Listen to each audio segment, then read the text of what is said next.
우리는 계속해서 예수님의 행적에 대해서 살펴보고 있습니다. 지난 시간 우리 예수님께서 사마리아에 들어가신 이야기를 살펴보았습니다. 사마리아 들어가셨는데 사람들이 예수님을 영접하지 않았어요. 이유가 뭘까요? 예수님을 받아들일 준비가 되어 있지 않았기 때문에 그렇습니다. 우리가 하나님께 은혜를 받기 위한 가장 중요한 조건이 뭘까요? 그건 바로 준비되었느냐예요. 준비되었느냐. 준비되었다면 은혜를 받게 될 것이고 준비되지 못했다면 기름 부음을 받지 못하는 겁니다. 똑같은 말씀을 전해도 어떤 사람들은 은혜가 되고 어떤 분들은 은혜를 경험하지 못하고 졸다 가는 경우도 있습니다. 제가 아는 어떤 분은 설교만 시작하면 졸아요. 이 설교가 아무리 재밌든 재미없든 간에 상관없이 무조건 좁니다. 그런 분이 있어요. 준비가 안 되기 때문에 그렇겠죠. 준비가 되어 있지 않으니까 설교 말씀을 드리면 졸리고 그냥 이렇게 졸다가 그냥 돌아가는 거겠죠. 여러분, 하나님의 은혜와 기름 부음을 받으실 준비가 되셨습니까? 여러분이 만약 준비되어 있다면 하나님께서 은혜를 주실 겁니다. 어떠한 상황에서도 은혜를 주시고 기름 부음을 주실 거예요. 하지만 아무리 하나님께서 큰 은혜를 준비하셨다 할지라도 받을 사람이 준비가 안 되어 있다면 은혜 받을 수 없는 거예요. 바라기는 여러분 모두가 준비된 사람들로 하나님의 기름 부음과 은혜를 받으시기를 간절히 축원합니다. 오늘 본문은 어떤 사람이 예수님께로 와서 예수님을 따르겠다는 그런 말로 시작을 합니다. 사마리아에서 예수님께서 배척을 받으시고 이제 가는데 어떤 사람이 따라온 거예요. 그리고 이렇게 말합니다. 주님, 제가 주님께서 어디로 가시든지 따르겠습니다. 다른 말로 말한다면 주님, 제가 주님의 제자가 되겠습니다라는 말이에요. 주님, 제가 주님의 제자가 되고 싶습니다. 이 사람이 예수님께 어떤 감동을 받았는지는 알 수가 없습니다. 오병이어의 그런 어떤 기적을 보면서 감동을 받았는지, 말씀을 듣고 감동을 받았는지 그건 알 수가 없어요. 어쨌든 이 사람이 지금 예수님께 큰 감동을 받고 예수님의 제자가 되겠다라는 그런 생각을 갖게 된 겁니다. 자, 그리고 예수님께서는 그 사람에게 무조건 이렇게 그래, 내가 너를 제자로 받아들이겠다 이렇게 말씀하지 않으셨어요. 그리고 예수님께서 하신 말씀은 제자가 되기 위해 첫 번째 조건이 있다. 그 조건을 오늘 말씀을 하고 계시는 겁니다. 제자가 되기 위한 조건, 예수님을 온전히 따르기 위한 조건이 뭘까요? 가장 중요하고도 기본적인 조건이겠죠. 58절에 이렇게 말씀하고 있습니다. 58절 같이 한번 읽어볼까요? 58절. 자, 시작.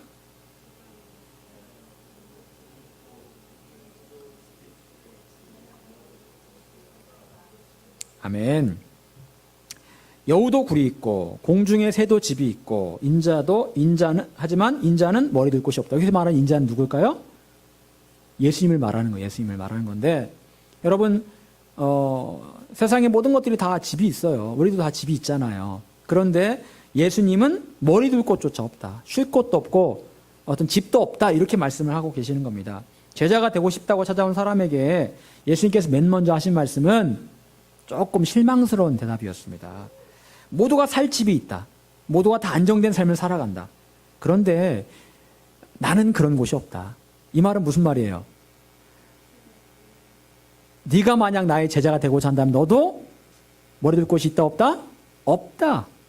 네가 나의 제자가 되고자 한다면 너도 나처럼 그렇게 살아야 돼.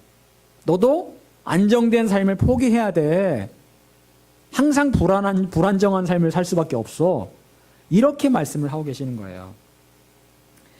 여러분, 예수님께서 하신 비유의 말씀 가운데 그런 비유의 말씀이 있습니다. 어떤 한 부자가 있었어요. 부자는요, 열심히 일을 하는 그런 사람이었습니다. 열심히 일을 했어요. 그래서 많은 수확을 거두고 돈을 또 이렇게 벌고 그랬습니다. 그래서 농사를 많이 져서 이제 곡식을 많이 거뒀겠죠. 그 곡식을 거둬서 곡간에 들이잖아요. 곡간을 지었습니다. 또 곡간을 짓고 또 곡간을 지었어요. 왜? 곡식을 쌓아놓으려고 이제 아주 엄청나게 많이 쌓아놓은 거예요. 사람이 이제 그렇게 말을 합니다. 내 영혼아, 이제 내가 먹을 만큼 이렇게 준비를 했으니까 이제 쉬자. 편히 쉬자. 내 여생은 이제 편히 쉬면 되겠구나. 이렇게 말을 합니다. 자, 그런데 그때 하나님께서 뭐라고 말씀하십니까? 이 어리석은 자야, 오늘 밤 내가 내 영혼을 취할 거다. 그러면 그게 누구의 것이 되겠느냐라고 말씀하세요. 어리석은 자야, 네가 쌓아오는 것들 다 필요 없다. 소용없다. 내가 오늘 밤 너를 데려갈 거야. 그러면 저것은 다 소용없는 것이 되는 거다. 이런 말씀을 하시더라는 겁니다. 여러분, 현대라는 그룹을 만든 사람이 누굴까요? 정주영 회장이 정주영 회장. 지금은 죽었죠. 정주영 회장이 죽었는데, 여러분, 정주영 회장이 현대라는 엄청난 그룹을 만들었어요. 현대자동차, 현대, 하여튼 현대 그룹이 계열사가 많잖아요. 자, 그런데 이 정주영 회장이 죽을 때 10원 하나 가져갔을까요? 10원 하나 못 가져갔어요. 죽을 때는 빈몸으로 갔습니다. 그렇게 큰 그룹을 이루고 돈을 많이 벌었지만 죽을 때는 그냥 가더라는 겁니다. 여러분, 이게 사실은 사람의 인생이에요. 그런데요, 사람들은 어리석게도 우리의 어떤 안정된 삶을 자꾸만 이렇게 준비를 합니다. 노후를 준비하고요, 나의 건강을 위해서 내가 열심히 운동을 하고요, 나의 삶을 위해서 뭔가를 준비합니다. 이 인간의 어떤 본능인 것 같아요. 이렇게 안정된 삶을 위해서 돈을 모아놓고 뭘 사놓고 뭘 어떻게 해놓고, 이거 사람의 기본적인 어떤 본능인 것 같아요. 여러분, 우리나라가 OECD 국가 중에서 아이를 제일 안 낳는 나라죠. 왜 안 낳을까요? 아이를 키우려면 뭐가 들어요? 돈이 드는데 이 돈이 어마어마하게 든답니다. 몇 억씩 든대요, 아이를 키우려면은요. 근데 내가 생각해 보니까 나는 그런 돈이 없거든요. 그러니까 이 까마득한 거예요. 그래서 아이를 안 낳는답니다. 결혼도 안 하고요. 제가 저번에 TV를 보는데 그 구미에 그 광고에도 나왔어요. 12 형제 자매가 있는 목사님 그 이야기가 나오더라고요. 구미의 작은 어떤 그런 시골의 그 교회 목사님인데 애들이 12명. 그게 이제 너무 이제 화제가 돼가지고 광고에도 나왔잖아요. 참 애들이 너무 이쁘게 컸더라고요. 보니까 애들을 이렇게 서로 이렇게 키워주는 거예요. 형이 동생을 키우고 누나가 여동생을 키워주고 이렇게 하더라고요. 그러니까 엄마 아빠가 사실은 크게 어려움이 없대요. 애들이 다 키워주니까. 우리가 생각할 때는 12명 어떻게 키우고 어떻게 양육하고 어떻게 가르칠까 생각하지만 되더라는 겁니다. 여러분, 어느 누가 안정적인 것들을 싫어하겠습니까? 어느 누구든지 통장에 잔고가 쌓여있으면 마음이 든든하고요. 내일 먹을 거리가 있으면 마음이 든든하게 당연한 거죠. 자, 그런데 예수님께서는 제자가 되고자 하는 사람에게 단호 없이 이렇게 말씀하시는 겁니다. 나를 따라오려거든 너도 나처럼 안정적이고 보장된 삶은 포기해라. 이 말씀을 하시는 거예요. 우리의 그 인간의 본성을 완전히 포기하라고 말씀하시는 겁니다. 여러분, 사실 이스라엘 민족이 살았던 광야 40년 어떤 삶이었을까요? 하나님께서 구름 기둥과 불 기둥으로 이렇게 옮기셨습니다. 그럼 상상을 해보세요. 엄청나게 그 큰 구름 기둥이 밑에서부터 위에까지 쫙 이렇게 있다고 생각을 해보세요. 그리고 엄청나게 큰 불 기둥이 밑에서부터 위에까지 쫙 있다고 생각을 해보세요.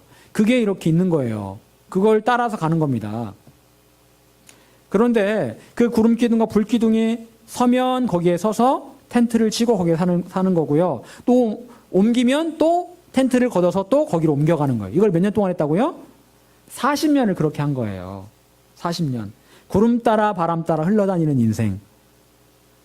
여러분, 우리는요, 본능적으로 어떤 지역에 이렇게 고정되어서 거기에서 이렇게 살기를 원하지, 누가 40년 동안 떠들을 생활을 하고 싶겠습니까?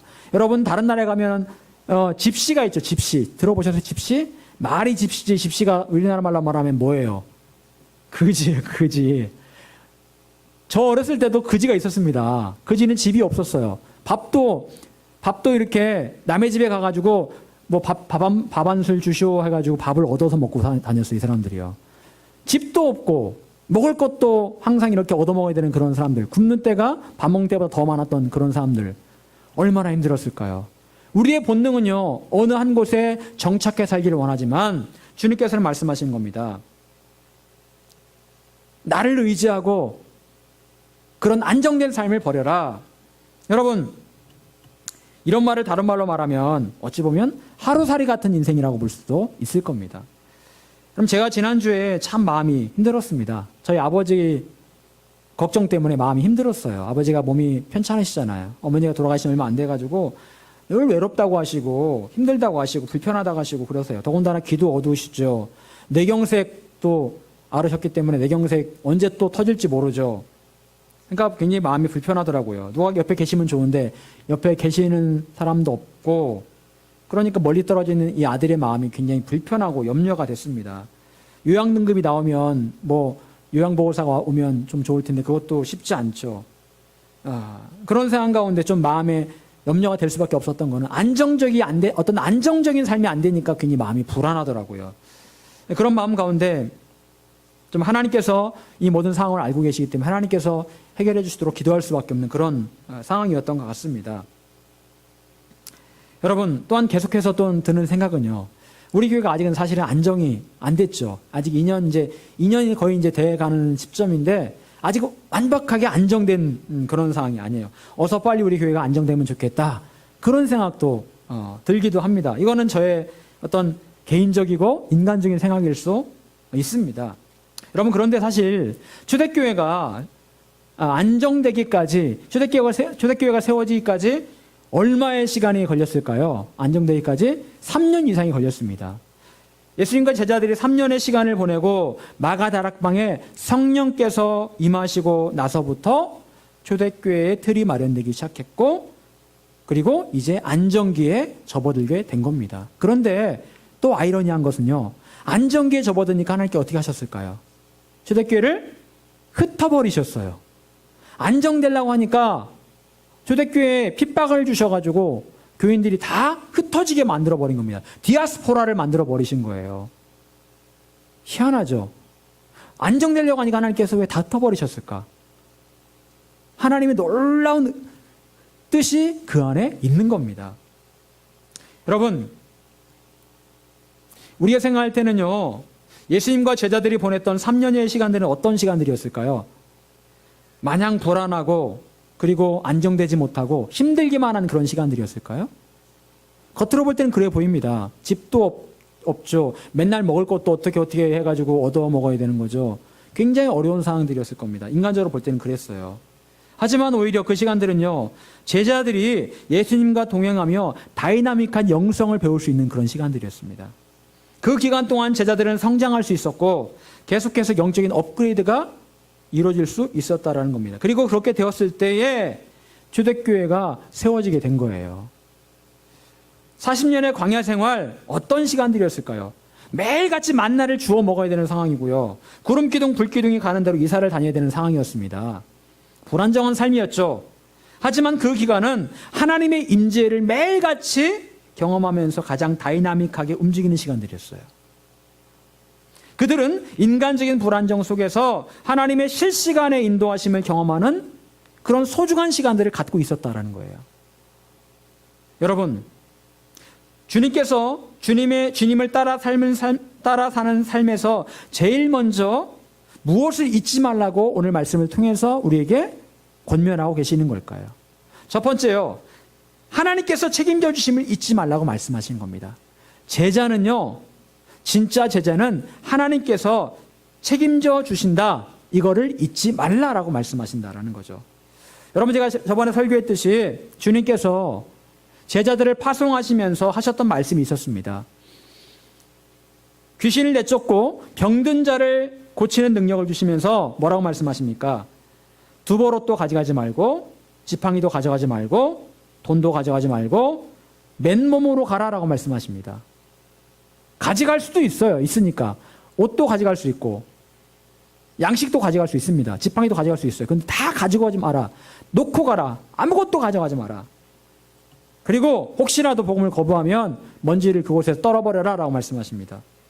여러분, 무슨 말씀일까요? 제자들이 굶으면서 전도하라는 얘기입니까? 아니에요.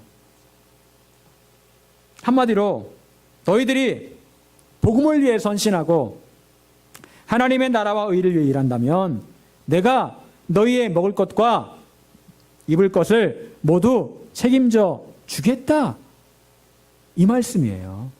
나를 믿고 가라, 이 말씀입니다. 왜 너 스스로가 준비한 것들을 믿고 가려고 하느냐? 그거 내려놔라. 아예 내려놓고 나를 믿고 가라. 내가 너희들 먹일 거고 너희들 입힐 거고 너희들 재울 거다, 이 말씀을 하고 계시는 거예요. 신명기 8장 3절 4절에 주님께서는 하나님께 이렇게 말씀하십니다. 너를 낮추시며 너를 줄이게 하시며 또 너도 알지 못하며 내 조상들도 알지 못하던 만나를 내게 먹이신 것은 사람이 떡으로만 사는 것이 아니요 여호와 입에서 나오는 모든 말씀으로 사는 줄을 내가 알게 하려 하심이니라. 이 40년 동안에 내 의복이 헤어지지 아니하였고 내 발이 부르트지 아니하였느니라.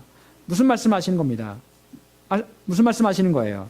40년 동안 광야 생활은 인간적으로 아무것도 보장되지 않은 그런 삶이었지만, 그래서 먹을 것, 입을 것, 잠잘 것이 안정되지 않은 삶이었지만, 하나님께서는 그 40년의 삶을 통해서 하나님의 말씀으로 사는 삶을 내가 너희들에게 경험하게 해주겠다라고 말씀하고 계시는 거예요. 그리고 중요한 말씀하십니다. 40년간 너희의 의복이 헤어지지 않았고 너희의 발이 부르트지 않았다. 생각해봐라. 너희들 발이 부르튼 적이 있느냐? 생각해봐라. 너희 의복이 헤어져서 못 입게 된 적이 있느냐? 내가 너희를 다 먹이고 내가 너희를 만나러 먹이고 너희 의복을 다 입히고 너의 발이 너무 오랫동안 걸어서 계속 구름기둥 불기둥이 계속 가서 그걸 따라가느라고 발이 불이 드도록 그렇게 하지 않았다. 너희가 힘들만 하면 내가 구름기둥과 불기둥을 세워서 그 자리에 너희를 머무르게 했다.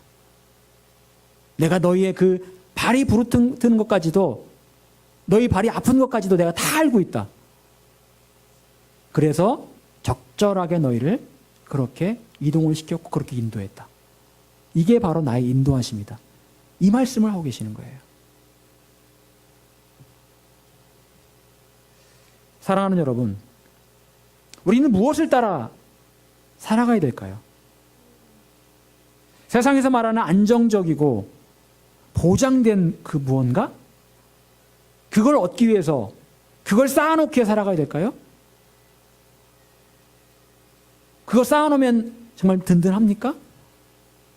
천만에요. 아무리 내가 돈을 쌓아놓고 내가 먹을 거리를 쌓아놓고 내가 입을 거리를 쌓아놓는다 할지라도 이것만 쌓아놓으면 든든할 줄 알았는데 한순간에 하나님께 그것들을 가져가실 수 있는 거예요.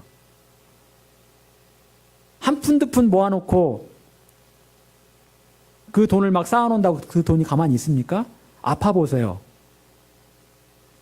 그 돈 사라지는 거 아무것도 아니에요.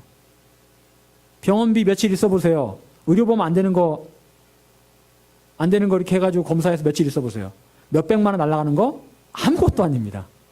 수술 한번 해보세요. 몇천만 원 날아가는 거 아무것도 아니에요. 안 먹고 안 입고 쌓아놨는데 하루아침에 그냥 하나님께 가져가실 수 있다니까요. 주님께서 말씀하십니다. 정말 네가 나의 제자가 되고 싶다면 그 모든 세상적인 것들을 쌓아놓기를 버려라. 그리고 하나님의 나라와 의를 구하는 삶을 살아라. 그렇게 하면 내가 너에게 필요한 모든 것을 실시간으로 채워주겠다. 이 말씀을 하고 계시는 거예요. 사랑하는 여러분, 무엇이 우리에게 우선입니까? 하루하루 먹고 사는 거요?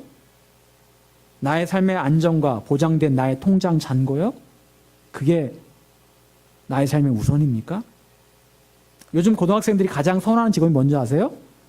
공무원과 교사래요. 제일 1위는 공무원이고요. 2위는 교사랍니다. 왜? 월급도 그렇게 많지 않은데 요즘은 꽤 많다고 하지만 왜요? 안정되니까. 평생 직장이니까. 정년까지는 특별한 일 없으면 보장되니까. 참 약간은 참 씁쓸하죠. 우리나라가 어떻게 이렇게 되었나. 사실은 제가 대학교 들어갈 때만 하더라도 교대는 들어가지도 않았어요, 진짜. 초등학교 교사는 진짜 누구도 이렇게 하려고 안 했어요. 들어갈 수 있었는데 지금 생각하면 누가 거기를 들어갈 생각했겠습니까? 근데 그 당시에는 사실은 혜택이 좋았거든요. 교대를 들어가면 임용고시도 필요 없어요. 무조건 그냥 임용되고요, 교사로. 그리고 군대를 안 갔어요, 그때는. 교대를 들어가면 남자는 군대를 안 보냈어요. 진짜 좋았죠? 그런데 교대를 들어갈 생각을 안 했다는 거죠. 근데 지금은 교대를 서로 못 들어가서 안달입니다. 사실은 이 고등학생들만의 문제가 아니고 세상 사람들이 그렇게 사실은 그런 안정된 어떤 그런 삶을 추구하고 있다는 겁니다. 여러분, 예수님 말씀을 따라 살아간다는 것은 무엇을 말하는 걸까요? 주님의 제자가 된다는 건 무엇을 말하는 걸까요? 그건 내가 생각하기에 안정된 미래, 조건을 따라가는 것이 아니라 주님께서 말씀하시는 것이 무엇이든 그것을 따라가는 삶을 말하는 거예요. 이리로 가라고 하면 이리로 가고 저리로 가라고 하면 저리로 가는 겁니다. 그런 삶이 바로 제자의 삶이에요. 하지만 내가 순종함으로 그렇게 살아가면 주님께서는 나에게 필요한 것들을 더 이상 내가 염려하지 않아도 될 정도로 그렇게 만들어 주시겠다라는 거예요. 우리가 하나님의 나라와 의를 구하면서 제자의 삶을 살아갈 때 주님께서는 내게 필요한 것들을 세심하게 채워주실 겁니다. 오늘 보면 60절에서 주님께서는 이렇게 말씀하십니다. 이르시되 죽은 자들로 자기의 죽은 자들을 장사하게 하고 너는 가서 하나님의 나라를 전파하라 하시고, 주님께서는 또 다른 사람이 예수님에게 왔을 때 너는 나를 따르라고 말씀하십니다. 제자가 되라라고 말씀하세요. 그리고 그 사람에게 이렇게 말씀하십니다. 주님, 이제 그 사람이 이렇게 말을 하는 거죠. 주님, 제가 아버지 장례를 좀 치르고 왔으면 좋겠습니다. 그랬더니 이 사람에게 주님께서 하시는 말씀이 죽은 자들로 너희 아버지를 장사하게 하고 너는 가서 하나님의 나라를 전파하라. 너는 내가 시키는 하나님의 나라를 전파하는 그 일을 해라. 이렇게 말씀하시는 거예요. 이 말씀이 무슨 말씀이에요? 아들로서의 도리를 저버리라는 겁니까? 무시하라는 거예요? 그 말씀이 아니에요. 그 말씀이 핵심이 아니에요. 제자로서 주님 말씀에 순종하는 삶을 사는 사람에게는 가장 중요한 일은 하나님의 나라를 전파하는 그 일이 가장 중요하다. 그 일을 먼저 하면 인간적으로 필요한 아버지 장례하는 문제는 내가 알아서 하겠다. 너 걱정하지 마라. 죽은 사람이 어떻게 죽은 사람 장례할 수 있습니까? 안 되죠. 그게 안 되는 거죠. 그 말은요, 사실은 주님께서 내가 알아서 다 할 테니까 너는 하나님의 나라를 전파하는 그 일에 최선을 다해. 이 말씀을 하고 계시는 거예요. 여러분, 저도 저희 가문의 장남이고 장손입니다. 그러다 보니까 제가 인간적으로 해야 될 일이 참 많습니다. 하지만 고향에서 멀리 떨어져 있고 목회를 하다 보니까 쉽게 그런 일들을 제가 감당을 할 수가 없어요. 더욱이 목사이기 때문에 교회 일을 내팽개쳐두고 그렇게 할 수가 없는 게 현실이죠. 그러다 보니까 그런 일에 대해서 저희 동생들에게 늘 미안한 마음뿐입니다. 어떤 때는 인간적으로 생각하면 제가 그런 어떤 아쉬울 때가 있어요. 제가 그런 일을 좀 해야 되는데 그런 일을 못해서 친척들에게 좀 이렇게 싫은 소리를 들을 때가 있잖아요. 그럴 때마다 좀 마음이 좀 내가 왜 이렇게 멀리에서 목회를 하고 있나 그런 생각이 들 때가 있고, 그런 저의 어떤 그런 모습에 대해서 약간은 이렇게 아쉬움이 느낄 때도 분명히 있습니다. 하지만 주님께서 맡기신 사명이 있기 때문에 이 길을 갑니다. 목회자로서 여기서 목회를 하고 있기 때문에, 멀리 떨어져서 목회를 하고 있기 때문에 어쩔 수 없이 제가 도움이 되지 못합니다. 하지만 제가 할 수 있는 것은 기도밖에 없기 때문에 기도하고 있다는 거죠. 여러분, 저와 여러분이 참된 제자로 살아가고자 한다면 주님께서 여러분에게 필요한 것들을 채워주실 것을 믿으시기 바랍니다. 40년을 가도 옷이 헤어지지 않게 하신 하나님, 40년을 걸어가도 발이 부르트지 않게 하신 하나님, 40년을 광야길을 가도 먹을 게 아무것도 없는데도 만나로 매일같이 먹이신 하나님, 그 하나님께서 여러분을 먹이시고 입히시고 여러분의 건강을 책임져 주실 것을 믿으시기를 간절히 축원합니다. 또한 주님께서는 오늘 말씀을 통해서 제자가 어떤 삶을 살아야 될까를 말씀하고 계실까요? 두 번째로요, 제자의 삶은 쟁기를 손에 잡고 앞을 향해 전진하는 삶이다. 제자의 삶은 쟁기를 손에 잡고 앞을 향해 전진하는 삶이다라고 말씀하고 계신다라는 거죠. 여러분, 쟁기가 뭔지 아세요? 쟁기 몰라요? 저는 시골에 살았기 때문에 쟁기를 잘 압니다. 쟁기가 꽤 무거워요. 쟁기가요, 이렇게 뾰족해가지고요, 이렇게 되어 있습니다. 그래서 이제 거기 나무가 이렇게, 뒤에가 나무로 이렇게 고정이 되어 있거든요. 이건 뭘 하는 거냐면, 밭 고랑을 가는 거예요. 여러분, 밭에다 그냥 이렇게 뭘 심는 게 아니고 고랑을 합니다. 왜 고랑을 하느냐? 고랑이 있어야 사람이 다니거든요. 사람이 다니면서 약을 주고 비료를 줘야 되는데, 고랑이 사람 다니는 길이에요. 그래서 그 고랑을 만들기 위해서 쟁기로 고랑을 만들어 놓는 겁니다. 그런데 옛날에는요, 요즘은 경운기로 합니다. 근데 옛날에는 어떻게 했냐면, 소 있죠, 소. 소에다가 이렇게 멍에를 씌우고, 소가 그걸 끌고 가게 합니다. 그럼 소가 힘이 세가지고 쟁기를 끌고 가요. 그런데 소가 냅두면 소가 혼자 끌고 가는 게 아니고요. 뒤에 누가 있어야 됩니까? 사람이 있어요, 사람이. 사람이 그 쟁기를 딱 잡고 소를 향해서 어디로 가라고 지시를 해야 돼요. 어이, 이제 이려! 하면 소가 이제 앞으로 갑니다. 그러면서 소가 어디로 갈지를 이게 정확하게 정해주면 소가 사람이 인도하는 대로 가요. 똑바로 갑니다. 예. 그리고 이 쟁기질을 하는 소, 일을 하는 소는요, 예, 특징이 있는데 코를 뚫어요, 코를. 이제 새꼬챙이로 코를 뚫습니다. 그래야지 이 소가 힘이 세잖아. 사람보다 힘이 세잖아요. 자, 그런데 이 힘이 센 소를 어떻게 부릴 수가 있어요? 이게 사람이 그 콧뚜레를 뚫어서 코를 잡아당기면 아프니까 소가 끌려오는 거예요. 그래서 이 쟁기질을 일을 시킬 수가 있는 거예요. 그래서 코를 뚫죠, 이렇게. 저희 집에는 그런 코를 뚫는 소가 있었습니다. 그 소는 황소를 안 써요. 대체로 암소를 씁니다. 황소는요, 승질이 아주 그냥 지뢰 같아가지고 사람 막 들이받고 막, 이 황소는 힘이 세가지고 암소를 씁니다. 암소. 이 암소는요, 쟁기질도 하고요, 이제 모내기 절 되면 썰애질도 하고요, 그리고 뭐 힘쓸 일 있으면 또 힘도 쓰고요, 그리고 새끼도 낳고 그렇게 합니다. 그래서 10년 이상을 새끼를 낳고 미안하지만 나중에 또 팔아버립니다. 그 소를요. 미안하죠. 이제 평생을 부려먹고 팔으니까 미안하죠. 예, 그렇게 시골에서 소를 이렇게 키웠던 것 같아요. 여러분, 그런데요, 이 쟁기질을 할 때 정말 중요한 게 있습니다. 뭘 것 같으세요? 쟁기질을 할 때는요, 이 쟁기를 꽉 잡고 있어야 돼요. 왜 그러냐면, 여러분, 이 밭 가운데는 뭐가 있냐면 돌이 있습니다. 돌이 있는데 이 쟁기질을 하다가 돌이 딱 걸립니다. 근데 쟁기를 꽉 안 잡고 있으면 돌에 걸려서 쟁기가 엉뚱한 데로 가버려요. 그래서 쟁기를 꽉 잡아야지 돌이 이렇게 뽑혀지면서 옆으로 이렇게 나오게 됩니다. 나중에 그 돌을 치워야 되는데, 그래서 중요한 게 앞을 똑바로 보면서 쟁기를 꽉 잡고 있어야 돼요. 앞을 안 보고 만약에 뒤를 본다, 그럼 어떻게 될까요? 이 쟁기가 삐뚤빼뚤 가가지고 나중에는 거기다 뭘 심을 수가 없어요. 똑바로 가게 하려면 소를 이렇게 잘 인도를 해야 되는데, 그러면 앞을 똑바로 봐야 되는 거예요. 자, 그런데 그 말씀을 주님께서 하고 계시는 겁니다. 62절에 보니 이렇게 말씀하고 계세요. 예수께서 이르시되 손에 쟁기를 잡고 뒤를 돌아보는 자는 하나님의 나라에 합당하지 아니하느니라. 여러분, 제자는 어떤 사람일까요? 오늘 말씀을 통해서 알 수 있는 것은 제자는 손에 뭘 잡은 사람이다? 쟁기를 잡은 사람이다. 쟁기를 잡은 사람이 제자예요. 여러분,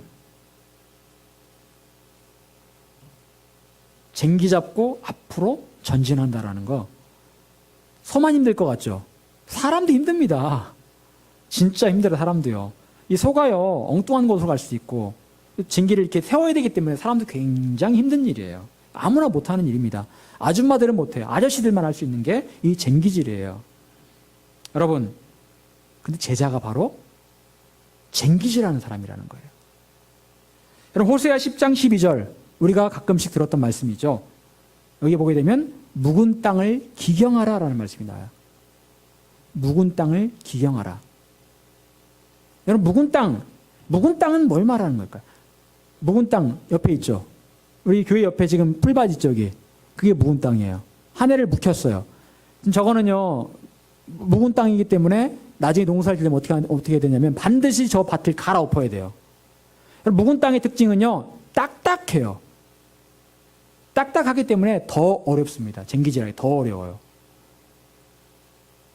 그런데 그 묵은 땅을 갈아엎어라. 기경하라는 말은 쟁기질로 갈아엎으라는 말이에요. 오래 묵어서 딱딱해진 그 땅을 다시 고운 땅으로 만들어라. 그 말씀을 하고 계시는 거예요. 여러분, 예수님께 말씀하시는 제자의 삶은 쟁기를 잡고 밭을 가는 삶이라고 말할 수가 있는데, 이거는 곧 개척자의 정신을 말하는 겁니다. 아무도 가지 않은 그 땅을 가는 걸 말하는 거예요. 영어로 말하면 프론티어의 삶을 사는 것을 말하는 거예요. 남들이 간 땅, 그걸 가는 게 아니고요. 힘들지만 묵은 땅 같은 그 땅을 갈아엎는 삶을 살아가는 게 바로 제자다. 그냥 세상 사람들이 살아가는 대로 적당히 그들을 따라가는 삶이 제자가 아니라는 거예요. 공무원 해야지, 안정적이니까. 그런 마인드를 가지고 공무원을 한다면 이 공무원 세계가 뭐가 되겠습니까? 안정되니까 나 이거 해야지. 그런 마인드를 가지고 공무원에서 뭘 하겠어요? 예수님의 제자라면 진 곳을 갈아엎을 각오와 용기를 가진 사람이어야 돼요. 남들처럼 적당히 세상을 살아가고 싶다면 우리는 단지 말씀의 은혜만 받고 집으로 돌아가는 군중에 불과한 거예요. 예수님을 따라다니는 사람들 가운데는 예수님이 주시는 그 떡맛을 보고 또 떡을 먹으려고 쫓아온 군중들이 있었다라고 분명히 말씀하고 있습니다. 그들은 단지 군중일 뿐이에요. 하지만 제자는 다릅니다. 묵은 땅을 쟁기로 갈아엎는 사람이에요. 쟁기는 아무나 잡는 거 아닙니다. 손에 힘을 바짝 주고 긴장하고 각오를 한 사람만이 쟁기를 잡을 자격이 있는 거예요. 그리고 더 중요한 게 있습니다. 쟁기를 잡은 사람은 어디를 봐야 된다고요? 앞만 바라봐야 된다라는 거예요. 앞만 바라봐야 된다. 뒤를 돌아봐서는 안 된다. 뒤를 돌아보는 사람은 어디에 합당하지 않다고요? 하나님 나라에 합당하지 않다. 그런 사람 하나님 나라 들어간다는 거예요? 못 들어간다는 거예요? 못 들어간다는 거예요. 많은 사람들이요, 쟁기 잡은 흉내는 냅니다. 크리스찬들이 쟁기 잡은 흉내는 내고 있어요. 근데요, 어디를 바라보고 있다고요? 99%가 미안하지만 뒤를 돌아다보고 있다는 거예요. 그럼 뒤에 뭐가 있습니까? 내가 갖고 싶었던 것들이 다 뒤에 있어. 거기 다 안정된 것들이 다 뒤에 있는 거예요. 여러분, 창세기에 보게 되면 소금 기둥이 된 사람이 있죠. 누굽니까? 롯의, 룻이 아니고 롯의 아내죠. 왜 소금 기둥이 되었을까요? 지금도 그 지역에 가면 롯의 아내였던 소금 기둥이 있다라고 그렇게 말을 하고 있는데 그게 진짜인지는 모르겠지만 여러분 어쨌건요, 롯의 아내가 소금 기둥이 된 이유는 뭡니까? 뒤를 돌아보았기 때문에. 하나님께 말씀하세요. 뒤를 돌아보지 말고 무조건 달려라 라고 말씀하셨는데 롯의 아내는 그만 뒤를 돌아봤어요. 왜 뒤를 돌아봤을까요? 그렇죠. 아까워서. 거기에 내가 두고 오는 게 너무 많잖아요. 예. 그거 다 너무 아까운 거야. 불에 타고 막 그냥 그럴 거라고 생각하니까 너무 아까운 거예요. 뒤를 돌아봤어. 어떻게 하지? 그 순간에 소금 기둥이 되고 만 거죠. 뒤를 돌아보지 말라는 하나님 말씀을 그가 무시하고 뒤를 돌아본 그 순간 심판을 받은 거예요. 여러분, 뒤를 돌아본다라는 것 어떤 의미가 있는 겁니까? 세상에 미련이 남아있다라는 거죠. 내가 사랑했던 것들, 나의 마음에 여운으로 남아있는 세상에 즐겼던 것들, 내가 소중하게 생각했던 것들, 그것들이 나로 하여금 자꾸만 뒤를 돌아다보게 만들 겁니다. 앞을 봐야 되는데 뒤를 자꾸 돌아보게 만들 거예요. 그런 사람들을 향해서 예수님께서 단호하게 말씀하십니다. 손에 쟁기를 잡고 뒤를 돌아보는 자는 하나님 나라에 합당하지 않는다. 너희들이 쟁기를 잡고 있다는 것만으로 하나님 나라에 들어갈 줄 알지? 천만에 쟁기를 잡고 앞만 바라보지 않고 뒤를 돌아보면 하나님 나라에 들어갈 수 없어. 교회 다닌다고 다 하나님 나라에 들어갈 줄 아니? 천만에 너희들 뒤를 돌아다보고 있다면, 세상에 미련을 두고 있다면, 세상에 얽매여 있다면 하나님 나라에 들어갈 자격 없어. 이 말씀을 하고 계시는 거예요. 디모데후서 4장 10절을 보게 되면 데마라는 사람이 나옵니다. 데마. 여러분, 이 사람은 어떤 사람이었을까요? 데마. 사도 바울이 이 사람에 대해서 딱 이렇게 한 줄 디모데후서 4장 10절에 기록을 하고 있습니다. 이렇게 말씀하고 있어요. 데마는 이 세상을 사랑하여 나를 버리고 데살로니가로 갔고. 그럼 원래 데마는 어떤 사람이었을까요? 바울의 동역자였어요. 하나님을 사랑했던 사람이었습니다. 자, 그런데 나중에 데마는 뭘 더 사랑하게 된 거예요? 여기 보니까 이 세상을 사랑하여. 하나님을 사랑했던 데마가 이 세상을 사랑하게 됐고, 그래서 바울을 버리고 사역을 버리고 데살로니가로 돌아가 버렸다. 데마는요, 쟁기를 잡고 앞을 향해 가던 사람이었습니다. 그런데 자꾸만 유혹에 넘어가서 결국 뒤를 돌아다보고 만 거예요. 그리고 세상을 사랑하게 된 겁니다. 그리고 쟁기를 던지고 뒤로 뛰어가 버렸어요. 이게 바로 데마예요. 여러분, 세상의 힘이 얼마나 무서운 줄 아십니까? 이 땅의 공중권세 잡은 자가, 악한 사탄이 세상을 통해서 우리를 얼마나 세상의 권세에 굴복하게 하려고 하는지 아십니까? 때로는 돈의 노예로 만들어버리고, 때로는 쾌락과 음란의 노예로 만들어버리고, 때로는 다툼과 분노하게 만들어버리는 게 그들의 전략이에요. 사탄은 어떻게 해서든지 믿는 자가 쟁기를 손에 잡고 뒤를 돌아보게 만들려고 할 겁니다. 그래서 결국 그 쟁기를 잡은 손을 놓아버리게 만들 거예요. 그래서 데마처럼 세상과 사랑에 빠져 세상으로 달려가게 만들 겁니다. 여러분, 구원파는 한번 구원받으면 영원히 구원받는다라고 얘기를 하죠. 데마도 원래 구원받은 사람이었어요. 그런데 데마는 하나님을 버리고 세상으로 가버렸죠. 구원받았을까요? 당연히 못 받았겠죠. 여러분, 안심해서는 안 됩니다. 우리는 언제나 영적 전쟁 가운데 있다는 사실을 잊어서는 안 돼요. 그래서 우리에게 필요한 것은 매일매일 기도하면서 하나님 안에 머무는 거예요. 머무는 것. 여러분, 제가 지난주에 말씀드렸죠. 영적 전쟁을 치르는데 우리 전신갑주를 입어야 되는데, 전신갑주를 입어야 되는 이유가 뭐라고요? 왜요? 서 있기 위해서. 한 번의 승리에 도취되기 위해서 전신갑주를 입어야 되는 게 아니고요. 하나님 안에 우리가 서 있기 위해서, 머물기 위해서 전신갑주를 입어야 된다고요. 계속해서 그 안에 있어야 된다고요. 한 번 승리했다고 끝이 아니라는 겁니다. 머물러 그 안에 있어야 되는 거예요.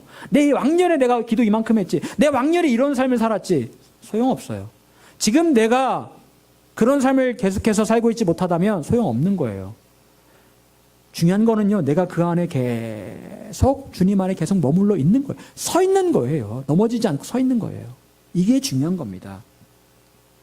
여러분, 매일매일 기도하면서 우리는 하나님 안에 머물러 있어야 됩니다. 지난주에 어떤 목사님이 그런 말씀 하시더군요. 기도는 응답받기 위해서만 하는 게 아니다. 물론 기도 응답 받는 거 중요합니다. 하지만 더 중요한 것은요, 기도는 하나님의 영역 가운데 들어가는 거다. 여러분, 제가 오늘 칼럼에도 적어놨지만 하나님 말씀 가운데 기이한 빛이라는 말씀이 있습니다. 기이한 빛. 기이한 빛 가운데 들어가게 하기 위함이다라는 말씀이 있어요. 기이하다라는 게 무슨 말이에요? 영어로 말하면 원더풀 뭐 이런 거겠죠. 알 수 없을 만큼 놀라운 어떤 그런 빛. 여러분, 이거는 우리가 알 수 없는 거예요. 그 안에 들어가기 전에는 알 수가 없어요. 근데 하나님께서 우리를 향해서 원하시는 것은 바로 우리가 하나님의 들어가 보기 전에는 알 수 없는 그 기이한 빛 가운데 우리가 들어가게 하기를 원하신다는 거예요. 그 안에 들어가면은요, 상상하지 못할 것들이 그 안에 있다는 겁니다. 하나님의 영역 안에 들어가면은요, 도대체 우리가 이런 것이 있었나 싶을 정도로 놀라운 것들이 그 안에 있을 겁니다. 여러분, 기도는요, 바로 그 하나님의 놀랍고 기이한 빛 가운데 들어가는, 그게 바로 진짜 깊은 기도예요. 그렇게 깊이 기도할 때에, 그렇게 기도할 때 우리는 하나님께로부터 흘러오는 것들을 경험하게 되고, 이 땅에서 쟁기를 잡고 앞만 바라보고 전진할 수 있게 되는 거예요. 여러분, 어떻게 기도하고 계십니까? 깊이 한번 기도해 보십시오. 하나님을 예배하면서 깊이 기도해 보십시오. 여러분의 기도 제목을 가지고 기도하는 것도 중요합니다.